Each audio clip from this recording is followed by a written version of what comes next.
오늘 마태복음 27장 45절부터 53절 말씀 보도록 하겠습니다. 45절 먼저 읽고 시작하도록 하겠습니다. 읽겠습니다. 45절 읽겠습니다. 시작. 제 6시로부터 온 땅에 어둠이 임하여 제 9시까지 계속되더니, 제 6시, 다시 말하면 이제 지금 시간으로 치면은 낮 12시를 이야기합니다. 그리고 제9시, 지금 시간으로 하면 6시간을 더하면 되니까요, 오후 3시까지인데 이때 어둠이 온 땅에 임했다, 이렇게 이야기하고 있습니다. 낮 12시는 예수님께서 십자가 지신 지 3시간이 경과된 시간이었고요. 오후 3시는 예수님께서 이제 임종하시는 시간인데요.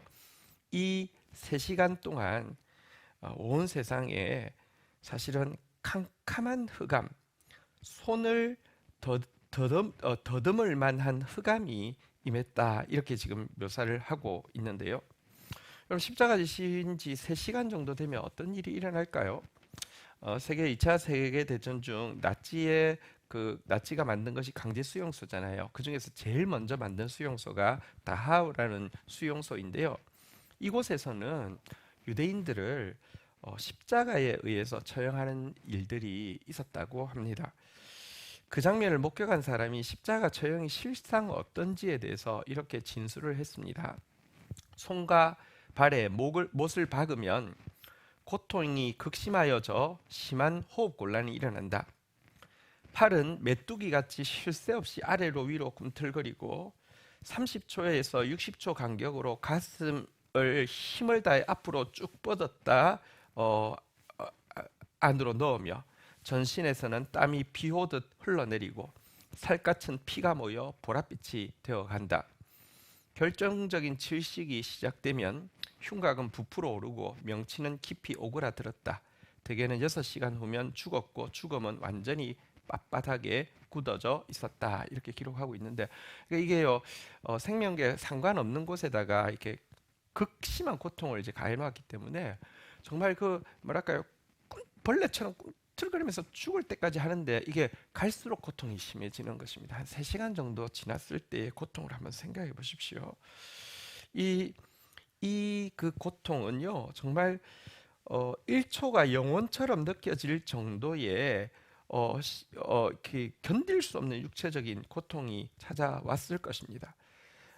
그런데요, 바로 이때부터 3시간 동안 칠흑 같은 어둠이, 손을 더듬을 만한 어둠이, 캄캄한 흑암이 임했다, 이렇게 지금 묘사하고 있는데요. 어디서 본 것 같지 않습니까? 사실 애굽 땅, 세상을 상징하죠. 애굽 땅에 임한 10가지 재앙 중 마지막 재앙이 장자의 죽음이죠. 이 장자의 죽음이라는 이 인류가 받을 최후의 심판을 앞두고 흑암의 재앙이 임했는데 3일 동안 흑암의 재앙이 임했습니다. 이 3일과 이 3시간, 다시 말하면 이 흑암의 재앙이 지금 이 일에 대한 예표였음을 우리가 분명히 보게 됩니다. 이 흑암이 임한 것에 대해서 병행 본문에 보면 하나님의 피조물인 태양마저 창조주에 대한 인류의 이 사악한 행위, 창조주를 못 박아 죽이는 이 행위를 더 이상 볼 수가 없어서, 또 한편으로는 그럼에도 불구하고 당신의 장자, 당신의 독생자를 죽음에 내놓으시면서까지 인류를 구원하시려고 하시는 아버지 하나님의 슬픔으로 인해서 가장 빛나야 할 낮 12시에 해가 그 얼굴을 가리우고 빛을 발하기를 그친 것이다 라고 묘사하고 있습니다. 해도 그 모습을 볼 수가 없었다, 이런 표현을 누가복음은 하고 있는데요. 여러분, 이제 하나님께서 범죄함으로 말미암아 세상이 점점 어두워갈 때 이 어둠을 밝히기 위해서 선지자들을 보내주셨는데 보낼 때마다 죽여버렸죠. 참 선지자가 가서 외치면 계속 죽입니다. 계속 죽입니다. 우리가 앞에서도 미가서를 보았는데요. 미가서가 이렇게 이 예언할 때 욕한다고 이야기하면서 우리는 지금 하나님의 성전이 있기 때문에 절대 무너지지 않는다라고 이야기할 때 미가가 하나님 심판이 임한다고 하니까 욕한다고 하고, 여러분들 그런 식으로 끊임없이 선지자들을 죽였죠.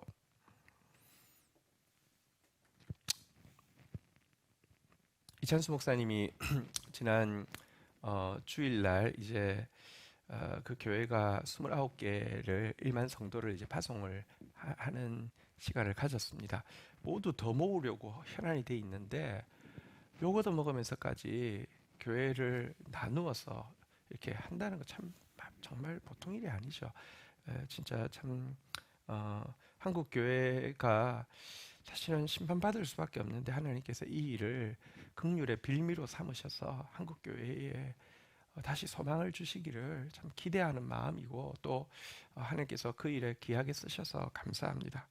그 목사님이 지난 주일날 또 교단 행사가 있어서 아마 이렇게 설교자로 참석한다 봅니다. 그리고 주제가 회개여서 우리 교회가 아무리 화려해 보여도 절대 하나님 보시기에 온전한 것이 없으며 심판받을 수 있습니다. 그러니까 정말 두렵고 떨림으로 이 하나님의 심판을 두려워해야 합니다. 한국 교회 이러다가 무너질 수 있습니다. 이렇게 이제 아마 이야기를 하셨나 봅니다. 근데 그 뒤를 곧바로 이어서 나온, 차마 교회 이름은 말을 못 하겠고요, 목사 이름은 말 못 하겠는데 나오자마자 이렇게 이야기했다고 합니다. 한국 교회는 성도들이 집 팔아서 교회 짓는 교회입니다. 한국 교회 절대 안 무너집니다. 이렇게 이야기했습니다. 구약 시대하고 뭐가 다릅니까? 그 어리어리하게 성전 지어 놓으면, 집 팔아서 성전 지어 놓으면 안 무너집니까? 정말. 그리고는요, 그 이야기 했다고 도리어 지금 이제 그 이찬수 목사님을 막 이렇게 정말 한국 교회 무너지라고 저주했다고 막 이런 식으로 아마 언론들이 막 플레이를 하고 있는 것 같습니다. 참 가슴이 너무 먹먹하고 아픕니다. 여러분, 선지자들 막 죽이죠. 근데 이제는 선지자들로 안 되니까 빛의 근원이신 구주 예수 그리스도를 보냈는데, 그 그리스도, 유일한 구원자이신 참빛인 예수마저 죽이는 인간의 극치의 반역의 죄악으로 인해서 이제 인류에게는 어떤 빛도 존재할 수 없게 되었음을 보여주는 사건이 바로 이 흑암의 모습입니다. 여러분, 근데 우리는 여기 뭐 애굽에만 흑암이 임한 것이 아니고요, 이때 유대에만 흑암이 임한 것이 아닙니다. 애굽 백성, 유대인 포함해서 우리 모두가 예수 죽이는데 동참했다는 사실을 우리는 말씀에 비답해서 부인할 수가 없고요. 그래서 우리는 모두 흑암의 캄캄한 흑암 가운데서 죽임의 멸망을 당할 수밖에 없는 자들임을 직시해야 합니다. 두려워해야 합니다. 이런 우리에게도 유일한 희망이 있는 것은 하나님의 장자이신 예수 그리스도께서 우리가 받을 이 흑암 가운데서의 죽음을 우리를 대신하셔서 당하셨다는 것입니다. 이 사실 앞에서 우리가 겸손하게 또 어린 양의 피를 바라보고 믿음으로 문설주의 피를 바르는 마음으로 이렇게 그분의 말씀에 순종하고 나아갈 때에 캄캄한 흑암 가운데 있을 수밖에 없는 우리에게 참된 빛과 구원이 임하게 되고, 도리어 우리를 통하여서 온 세상에 역전의 빛의 역사를 일으킨다는 것이 또 하나님의 약속의 말씀이죠. 이것이 사실은 올해 우리에게 주신 말씀입니다. 올해 우리에게 주신 말씀이 이사야서 60장 5절인데요. 2절부터 보면 이사야서 60장 2절부터 이렇게 되어 있죠. 보라, 어둠이 땅을 덮을 것이며 캄캄함이 만민을 가리려니와 오직 여호와께서 내 위에 임하실 것이요. 그 내가 누군 줄 아십니까? 겸손하게 문설주의 어린 양의 피를 바르는 사람, 내가 예수님을 십자가에 못 박았습니다라고 하면서 참회하면서 예수님의 말씀의 신뢰함을 가지고 나아가는 사람을 이야기하죠.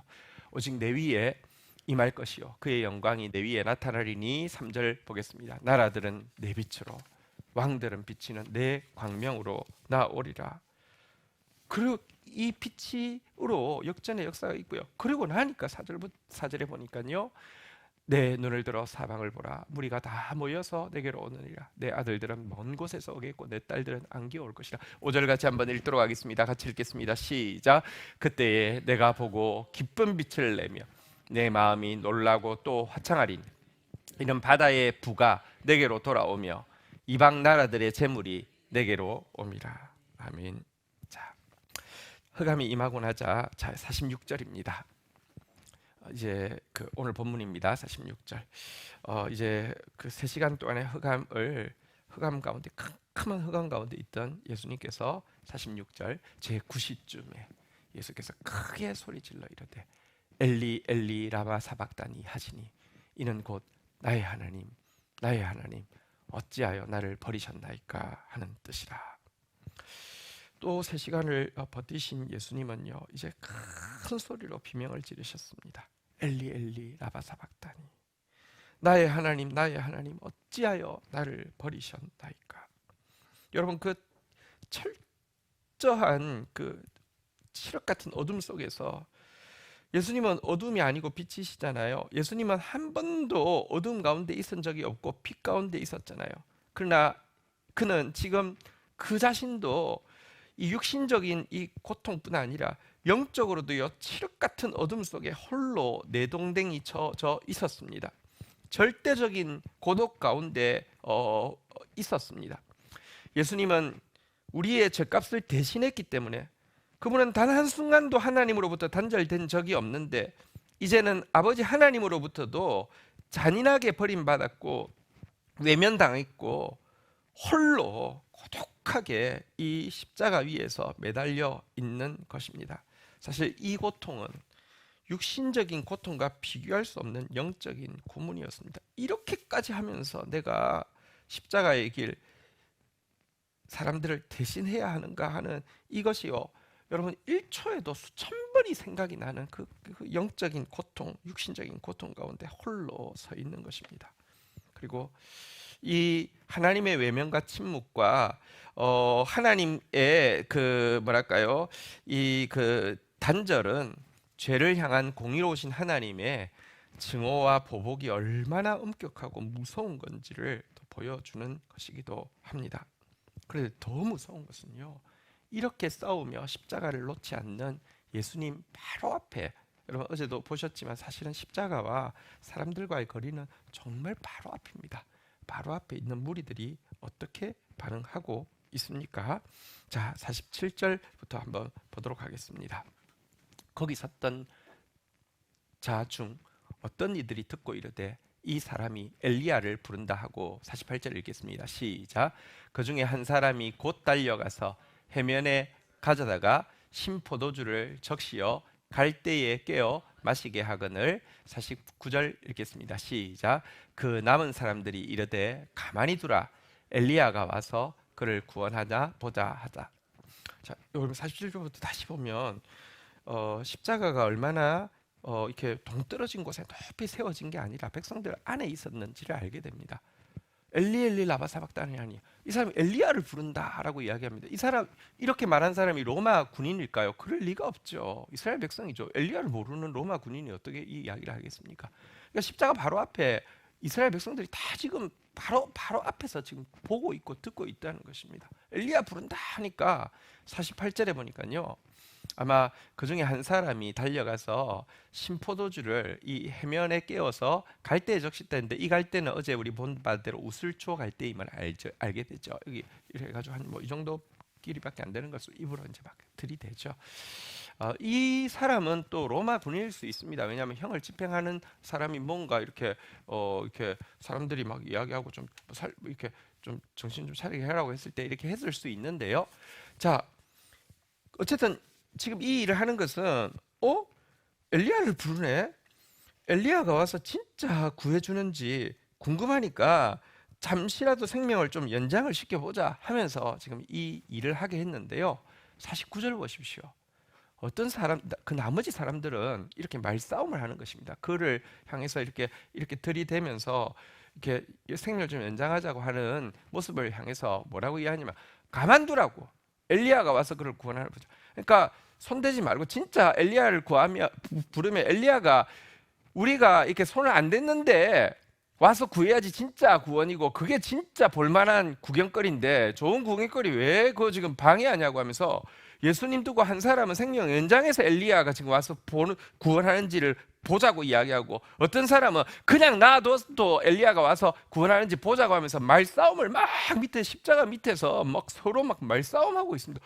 얼마나 무섭습니까? 지금 예수 그리스도의 이 죽음 앞에서 일말의 동정심도 없고요. 예수 그리스도의 죽음 앞에서 자기의 죄를 돌아보는 일말의 두려움도 없이 가공할 만한 잔인함을 가지고 지금 엘리야 부르니까 어떻게 하자 가지고 서로 말싸움하고 있습니다.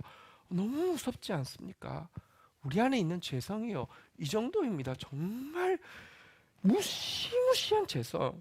예수를 십자가에 죽인 정도로 만족하지 못하고 죽이고 나서도 약간 미안한 마음 가질 수 있잖아요.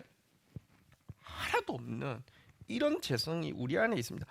이 죄성이요 유대인들 안에 있었어요. 유대인들은 지금으로 이야기하면 신자를 이야기하지 않습니까? 우리 안에 있다니까요. 너무너무 무서운 일입니다. 그러니 정말 이 세상에 빛이 하나도 없다는 말이 맞죠. 자, 엘리 엘리 라마 사박다니를 외치신 주님께서는요 얼마 후에 큰 소리를 지르면서 운명하셨다고 50절에서 오늘 본문 50절에서 이렇게 이야기하고 있습니다. 예수께서 다시 크게 소리를 지르시고 영원히 떠나가시니라.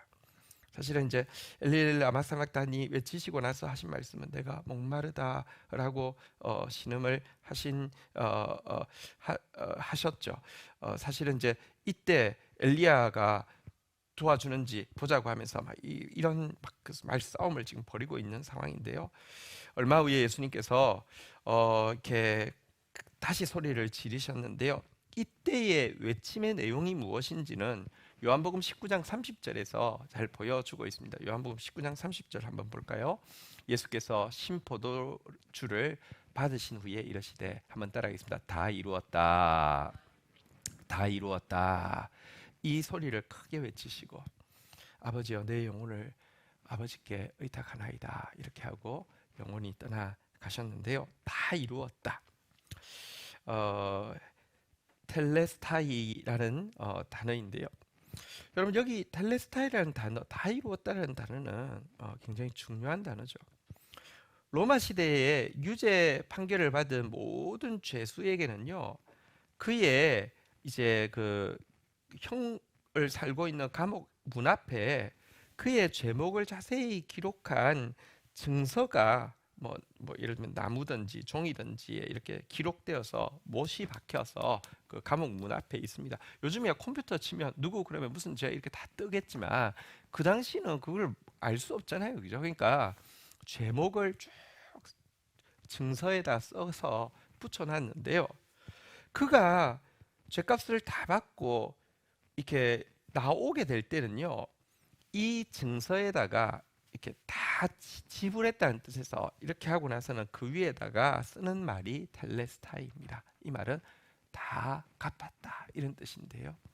예수님께서 운명하시면서 텔레스타이를 크게 외치셨다는 것은 우리 한 사람 한 사람의 삶에 사실은 걸려 있는 이 법조문으로 쓴 증서가 요구하고 있는 대가를 예수님이 당신의 희생으로 다 갚으셨다는 선언이죠. 골로새서 2장 14절에 이렇게 이야기합니다. 골로새서 2장 14절 우리를 거스르고 불리하게 하는 법조문으로 쓴 증서를 지우시고 제하여 버리사 십자가에 못 박으시고 그거 다 걷어와서는요 자기 십자가에 못 박았는데 이것에 대해서 예수님께서 텔레스타이 다 이루었다 이렇게 외치시고 있는 장면입니다. 그런데 이 구원의 완성, 대신의 역사, 대속의 완성은 예수님께서 마지막까지 저들이 집요하게 요구하고 있는 그 요구를 안 들어주셨기 때문이죠. 여러분 엘리야가 와서 돕는지 보자 이렇게 이야기했습니다. 엘리야가 와서 뭘 돕는다는 겁니까? 엘리야가 와서 예수를 십자가에서 내려오게 하는지 보자 이 말이었거든요. 그들은 예수 십자가 앞에서 집요하게 무리들도 대제사장들도 심지어 이 옆에 달린 강도마저도 자기를 구원하고 십자가에서 내려오라고 집요하게 요구했는데요. 이 임종 직전까지 엘리야가 와서 십자가에서 내려오게 하는지 보자. 이렇게 지금 집요하게 외쳤죠.